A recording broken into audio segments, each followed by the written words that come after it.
Good day mga kasabong, happy Sunday sa ating lahat. So for today's video, naglinis tayo ng ating conditioning area. Medyo nilinisan natin ng konti para gawa na naghahanda kami dito, nagpasok kami dito ng mga pang MBC natin. So ipakita ko sa inyo yung mga isa sa mga pinasok namin, piniprepare namin pang MBC ng mga stag. Ito yung isa sa mga pinasok natin.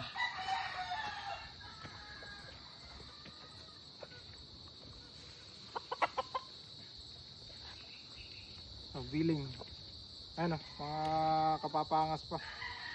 Ayun, bago pa lang nabahaw yung mga ano nila, mga sugat nila. Ayun. Ito isa sa mga ano to, mga candidate, pero magsiselection pa tayo dito sa mga to. Ayan, billing.